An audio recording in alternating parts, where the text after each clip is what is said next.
அனைவருக்கும் வணக்கம். நான் ஜோதிடர் தமிழரசன் பேசுகிறேன். இன்றைக்கி நம்ம இந்த வீடியோவில் எதை பற்றி பார்க்க போகிறோன்னா, ஜாதகத்தில் பார்த்திங்கன்னா லக்னத்துக்கு 8ஆம் இடம், அதாவது 8ஆம் இடம் சொல்லும் ரகசியம் அல்லது 8ஆம் பாவம் சொல்லும் ரகசியம். சரிங்களா? என்ன விஷயங்கள் அந்த 8ஆம் இடத்துல இருக்குது, என்னென்ன அமைப்பு இருக்குது, அந்த 8ஆம் அதிபதி என்னென்ன இடத்துலேருந்து என்ன விதமான பலன் கொடுக்கும், 8ஆம் இடத்துல சுபகிரகம் இருந்தால் என்ன விதமான பலன், 8ஆம் இடத்துல பாவ கிரகம் அசுப கிரகம் இருந்தால் என்ன விதமான பலன்னு நம்ம இந்த வீடியோவில் தெளிவாக பார்க்க போகிறோம். 8ஆம் இடங்கிறது ரொம்ப முக்கியங்க. என்ன 8ஆம் இடம்னா என்ன? அதாவது 8ஆம் இடங்கிறது அது மறைவு ஸ்தானம்னு சொல்லுவாங்க. பொதுவாகவே 8ஆம் இடங்கிறது லக்னத்துக்கு 8ஆம் இடங்கிறது மறைவு ஸ்தானம். ஆயுள் ஸ்தானம் 8ஆம் இடம் தான். சரிங்களா? ஒரு மனுஷனை ஆயுள் கொடுக்குற இடமும் இந்த 8ஆம் இடம் தான். ஏன்னா 8ஆம் இடங்கு ரொம்ப முக்கியம். ஏன்னா அதில் நல்லதும் இருக்குது, கெட்டது இருக்குது. 8ஆம் இடத்துல பார்த்திங்கன்னா அந்த விபரீத ராஜயோகம் சொல்லுவாங்க. அதாவது விபரீத ராஜயோகம்னா உங்களுக்கு திடீர்னு சடனாக பணக்காரன் ஆகிறது. இந்த ஷேர் மார்க்கெட்டில் பாருங்கள், ஒரு நைட்லேயே சம்பாதிச்சு ஒரு வாரத்திலே ஒரு மாதத்துலேயே சம்பாதிச்சு பெரிய கோடீஸ்வரனா மல்டி மில்லியனர் ஆனவங்கலாம் நிறைய பேர் இருக்காங்க. அதாவது ஒரே இதில் பார்த்திங்கன்னா சம்பாதிச்சு பெரிய ஆளாகிறது. அதாவது உழைப்பு இல்லாமல் விபரீதமாக சடனாக பணத்தை கொடுக்குற இடம் இந்த 8ஆம் இடம் தான். சரிங்களா? இந்த 8ஆம் இடம் நிறைய சொல்லாங்க. இந்த இன்சூரன்ஸ் பணம் கைக்கு வர்றது, அதே மாதிரி இந்த எம்எல்எம் பண்ணிகிட்டு இருக்கவங்கலாம் பார்த்திங்கன்னா அந்த 8ஆம் இடம் சம்மந்தப்பட்டவங்களாம் இருப்பாங்க. ஏன்னா ஒரு பணம் விபரீத ராஜயோகமாக வருது. அதாவது உழைக்காமல் தன்னோட உடல் உழைப்பு போடாமல் அடுத்தவங்க பணம் நம்மளுக்கு திடீர்னு வர்றதெல்லாம் பார்த்திங்கன்னா இந்த 8ஆம் இடம் தான். சரிங்களா? இன்சூரன்ஸ் பணம் கொஞ்சம் கொஞ்சமாக பணத்தை சேர்த்து வைப்போம், ஒட்டுமொத்தமாக கைக்கு பணம் வரும், அதுவும் 8ஆம் இடம் தான். முன்னோர்களோட சொத்து, பூர்வீக சொத்து திடீர்னு வர்றது, வராத பணம் கைக்கு வர்றது, அதுவும் இந்த 8ஆம் இடத்தை வச்சு நம்ம சொல்ல முடியும். சரிங்களா?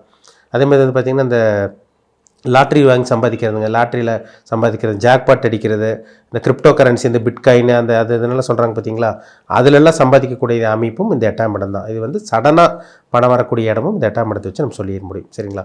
அதே மாதிரி 8ஆம் இடம்னா நெகட்டிவ் இருக்குது, உங்களுக்கு நிறைய நெகட்டிவ் இருக்குது. இப்போ ஆக்சிடென்ட் ஆகிறது, விபத்து சந்திக்கிறது, உடல் உறுப்பை இழக்கிறது, அறுவை சிகிச்சை செய்கிறது, அசிங்கமான பண்ணுறது, கோர்ட்டு கேஸு போலீஸ் ஸ்டேஷன் ஏறி இறங்குறது, அதேமாதிரி தலை குமிஞ்சு நிற்கிறது, அதேமாதிரி பார்த்திங்கன்னா செய்யாத தப்புக்கு பார்த்திங்கன்னா குற்றத்தை தண்டனை அனுபவிக்கிறது எல்லாமே இந்த 8ஆம் இடம் தான்.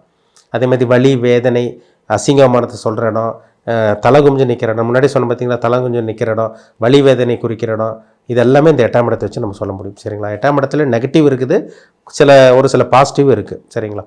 அது சுபகிரகங்களோட சேர்க்கை, பார்வை, அந்த வீடு எந்த கிரகத்தோட வீடாக வருது, சுக்கிரனோட வீடா, குருவோட வீடா, அது யாரோட சேர்ந்துருக்காங்க, யாரால் பார்க்கப்பட்டிருக்காங்க, சுபகிரகமாக பாவகிரகமாக, அதுக்கு தகுந்த மாதிரி கூடுதல் குறைவாக பலன்கள் கொஞ்சம் கண்டிப்பாக மாறுபடும் தான். சரிங்களா? பொதுவாகவே 8ஆம் இடத்துக்குள்ள சுபகிரகம் இருக்கிறது நல்லது, ரொம்பவே நல்லதுங்க. 8ஆம் இடத்துல பாவகிரகம் இல்லாமல் இருக்கிறது, 8ஆம் இடத்துல சுபகிரகம் இருக்கிறது ரொம்ப நல்லது, பாவகிரகம் இல்லாமல் இருக்கிறது ரொம்ப நல்லது. ஒரு சில பேருக்கு 8ல் சனி இருக்கும், 8ல் சனி இருக்கலாம், ஆனால் ஆயில மட்டும் கொடுத்துருவார் சனி. ஆனால் மனுஷனை போட்டு படாத பாடு அந்த சனி திசையில் கொடுத்துரும். நிறைய ஜாதகம் பாருங்கள், 8ஆம் இடத்துல சனி இருந்து திசை நடத்தினவங்க ஒன்றுமே இல்லாமல் இருக்கவங்க நிறைய பேர். உடம்புல உயிர் மட்டும் இருக்கும். சொல்கிறாங்க பார்த்தீங்களா சார், உடம்புல உயிர் மட்டும்தான் இருக்குது, நரக வாழ்க்கை அனுபவிச்சுட்டு இருக்கோம், சித்திரவதை அனுபவிச்சுட்டு இருக்கோம், போதுண்டா சாமிங்கிற மாதிரி இருக்குது, வாழ்க்கையே வேண்டான்னு சொல்கிறவங்க புலம்புறவங்கலாம் பாருங்கள் அந்த 8ஆம் இடத்துல சனி இருக்கவங்க தான். 8ஆம் இடத்துல சனி இருக்கிறவங்களுக்கு ஆயில மட்டும் உடம்புல விட்டு வச்சு சக்க புளி புளிஞ்சு எடுத்துருங்க. சரிங்களா? அடித்து தூள் கிளப்பி விட்டோம். கடன்பட்டு, அசிங்கப்பட்டு, அவமானப்பட்டு, வேதனைப்பட்டு எல்லாமே இந்த சனி திசையில் தான். ஆக்சிடென்ட் ஆகும், ஹெல்த் பிரச்சனை வரும். ஏன்னா 8ஆம் இடத்துல இருக்க சனி ஹெல்த் பிரச்சனை கொடுத்துரும், ஆயில மட்டும் வச்சுருக்கோம், மற்ற எல்லாமே காலி பண்ணி விட்டுரும். இது சனியோட வேலை. 8ல் இருக்கிறது. 8ல் ராகு இருந்து அதே மாதிரி தான். 8ல் ராகு இருந்து பாவகிரகங்களோட சம்மந்தப்பட்டு இருக்கவங்களுக்கு உயிர் போனவங்களாம் நிறைய பேர். 8ல் ராகு இருக்கிற டேஞ்சர் தாங்க. 8ஆம் இடத்துல ராகு இருந்தால் சுபரோட வீடாக இருக்கணும், சுபரோட சேர்க்கை இருக்கணும், சுபர் பார்வை இருக்கணும், அந்த மாதிரி இருந்தால் தப்பிச்சுக்க முடியும். சரிங்களா? 8ஆம் இடத்துல செவ்வாய் சனி எல்லாம் இருக்கக்கூடாதுங்க. 8ஆம் இடத்துல ராகு செவ்வாய் சனி காம்பினேஷனெல்லாம் இல்லாமல் இருக்கிறது ரொம்ப நல்லது.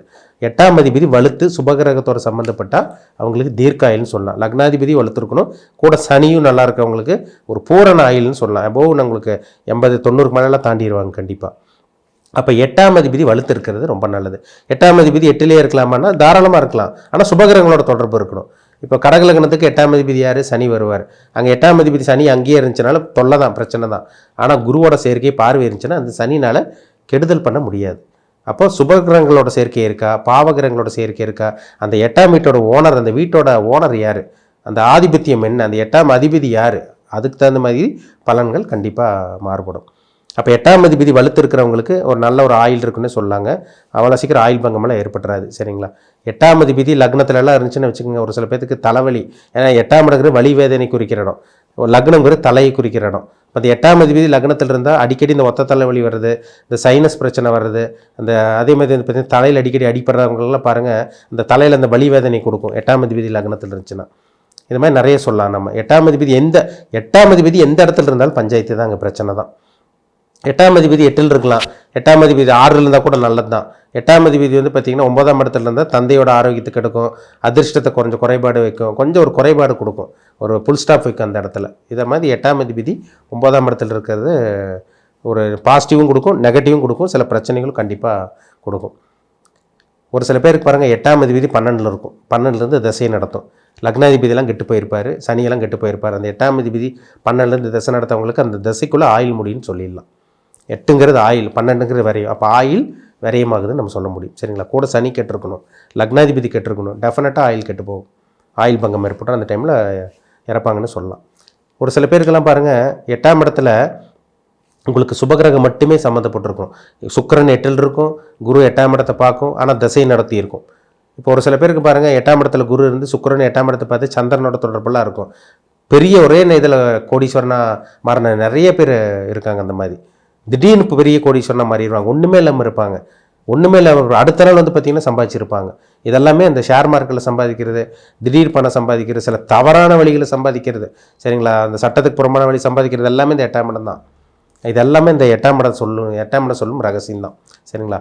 அதனால் 8ஆம் இடங்கிறது ஒரு டேஞ்சரான ஒரு அமைப்புன்னு சொல்லிடலாம். அதே மாதிரி ஒரு மனுஷனை, ஒன்றுமே இல்லாத மனுஷனை அடுத்த கட்டத்துக்கு கொண்டு போய் ஒரு உயர்தரமான ஒரு வாழ்க்கையை, அடுத்த கட்டத்துக்கு ஒரு வேறு லெவலான ஒரு வாழ்க்கையை மாற்றி விடுறதும் இந்த 8ஆம் இடம் ஒரு அமைப்புன்னு சொல்லாங்க. சரிங்களா?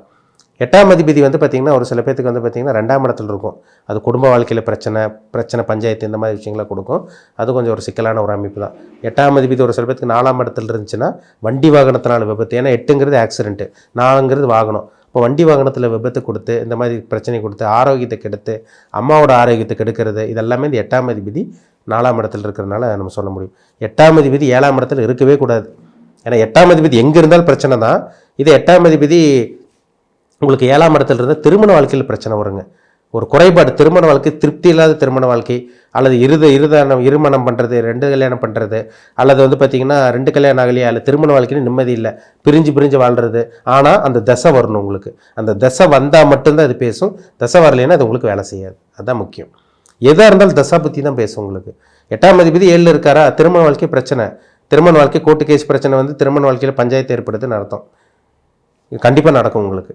சரிங்களா? 8ஆம் அதிபதி 12ல் மறைஞ்சிட்டாருன்னா ஆயில் சம்மந்தமான பிரச்சனை, விரயங்கள் இந்த மாதிரி ஏற்படுறது இந்த 8ஆம் அதிபதி 12ல் மறையிறது தான். 8ஆம் அதிபதி ஒரு சில பேருக்கு 5ஆம் இடத்துல இருக்கும். குழந்தைங்களால் அசிங்கமான ஏற்படும், குழந்தைங்களால் பிரச்சனை, இல்லை குழந்தைகள் வந்து பார்த்திங்கன்னா விட்டு பிரிஞ்சு போகிறது, தனிமையில் போய் வாழ்கிறது, இந்த மாதிரி விஷயங்களும் அந்த 8-5 கனெக்ட் ஆகிறதுனால கண்டிப்பாக ஏற்படுத்தி கொடுக்கும். ஆனால் அந்த 8ஆம் அதிபதி யார், அவர் நல்லவரா, இயற்கை சுபரா, உங்கள் லக்னத்துக்கு சுபரா, லக்ன பாவியா, அதுதாங்க ரொம்ப முக்கியம். சரிங்களா? நான் இப்போ 8ஆம் அதிபதினு சொல்லிட்டு இருக்கேன். அது உங்கள் ஜாதகத்தில் அது 8ஆம் அதிபதி சனியாக வர்றாரா? ஏன்னா ஒரு சில பேருக்கு சனியாக வருவார் 8ஆம் அதிபதி. கடகசிம்ம லக்னத்துக்கு பிறந்தவங்களுக்கு உங்களுக்கு 8ஆம் அதிபதி உங்களுக்கு, அதாவது வந்து பார்த்திங்கன்னா உங்களுக்கு கடக லக்னத்துக்கு 8ஆம் அதிபதி சனியாக வந்துடுவார் உங்களுக்கு. அது இந்த மாதிரி அமைப்பு வரும் உங்களுக்கு. சரிங்களா? ஒரு சில பேருக்கு குருவாக வரும். சிம்ம லக்னத்துக்கு பிறந்தவங்களுக்கு 8ஆம் அதிபதி குருவாக வந்துடுவார். ஒரு சில பேருக்கு சுக்கிரனாக வரும். யார்? மீன லக்னத்தில் பிறந்தவங்களுக்கு 8ஆம் அதிபதி சுக்கிரனாக வருவார். ஒரு சில பேருக்கு வந்து பார்த்திங்கன்னா செவ்வாய் வரும் 8ஆம் அதிபதி. கன்னி லக்னத்தில் பிறந்தவங்களுக்கு 8ஆம் அதிபதி செவ்வாய் வருவார். அப்போ இயற்கை சுபரா, இயற்கை பாவரா, லக்ன சுபரா, லக்ன பாவரா, இதுக்கு தகுந்த மாதிரி பலன்கள் கண்டிப்பாக மாறுபடுங்க. சரிங்களா? பொதுவாகவே 8 எந்த இடத்துல இருந்தாலும் 8ஆம் வீட்டு ஓனர், அந்த 8ஆம் வீட்டு கிரகம் எந்த வீட்டில் இருக்காரோ அந்த வீட்டை கெடுக்குங்கிறதுல சந்தேகமே கிடையாது. அந்த இடத்துல ஏதோ ஒரு ஃபுல் ஸ்டாப் வைக்கும், ஏதோ ஒரு வலி வேதனை கொடுத்து ஒரு பஞ்சாயத்து ஏற்படுத்தி சில பல பிரச்சனைகளை கொடுக்கறதுல சந்தேகமே கிடையாது. அந்த நிச்சயமாக அந்த கிரகம் அந்த வேலையை ஆதிபத்திய ரீதியாக கண்டிப்பாக செஞ்சே தீரும். அதில் மாற்றமே கிடையாது. சரிங்களா? 8ஆம் அதிபதி கெடக்கூடாது. கெட்டுச்சுன்னா ஆயில் பங்கம் சம்பந்த விஷயங்கள் ஏற்படும். 8ஆம் வீட்டு ஓனர் நல்லா சுபகிரகங்களோட சம்மந்தப்பட்டு சுபகிரகங்களோட தொடர்பு பார்வை ஏற்பட்டுச்சுன்னா கெடுதல் பண்ணாமல், விபரீத ராஜ்யாகமாக கெடுதல் பண்ணாமல் அப்படியே ஆப்போசிட்டாக உங்களுக்கு நற்பலன்கள் கொடுக்குங்கிறதுல மாற்றமே கிடையாது. அது நிறைய ஜாதகத்தில் பார்க்க முடியுது. சரிங்களா? இது இப்படி தான் இருக்கும். இந்த கான்செப்ட் இப்படி தான், இந்த இதுதான் கர்மா. இந்த 8ஆம் இடம் எப்படி செயல்படுதோ அதுக்கு தகுந்த மாதிரி அவங்களோட ஆயில் இருக்கும். அதிர்ஷ்டம், விபரீத ராஜயோகம், திடீர் அதிர்ஷ்டத்தை கொடுக்கறது எல்லாமே இந்த 8ஆம் பாகத்தை வச்சு நம்ம தெளிவாக சொல்லிட முடியும். மீண்டும் அடுத்த பதிவில் சந்திக்கும் வரை உங்களிடமிருந்து விடைபெறுவது உங்கள் ஜோதிடர் தமிழரசன். நன்றி, வணக்கம்.